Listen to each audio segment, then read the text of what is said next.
চলো আজকে তোমাদেরকে একদম সহজ পদ্ধতি চুনো মাছ রান্না করাও শেখাবো।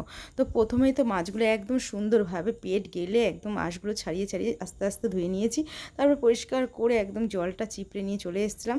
তারপর কিন্তু ওর মধ্যে একটু লবণ হলুদ ভালো করে মাখিয়ে নিয়ে তারপরে এই দেখো তেল কড়াইয়ে দিয়ে দিয়েছিলাম। তো কড়াইয়ের তেলটা যেই গরম হয়ে গেছে সঙ্গে সঙ্গে কিন্তু আমি মাছগুলো আস্তে আস্তে ছেড়ে দিয়েছি। তারপরে ওদেরকে একটু এপিট ওপিট করে ভাজা ভাজা করে হালকাভাবে নামিয়ে নিলাম। তো দেখো নামানোর সময় মনে হচ্ছিলো ভাজা কিন্তু 2-1 পিস মুখে দিয়ে দিই, কিন্তু সেটা তো উপায় নেই। তো চলো রান্নাটাই আগে তাড়াতাড়ি করে সেরে নিই। তার ওই তেলের মধ্যে হালকা একটু তেল দিয়ে একটু কালো জিরে ফোড়ন দিয়ে দিলাম। তারপরে এই দেখো কেটে রাখা আলু পেঁয়াজ লঙ্কা সমস্ত কিন্তু তেলের মধ্যে দিয়ে দিয়েছি।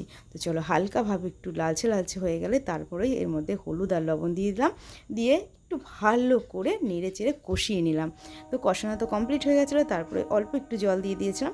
তারপরে কিন্তু মাছগুলো দিয়ে একটু ফোটার পরে নামিয়ে নিয়েছিলাম। তো কেমন হলো রেসিপিটা জানিও।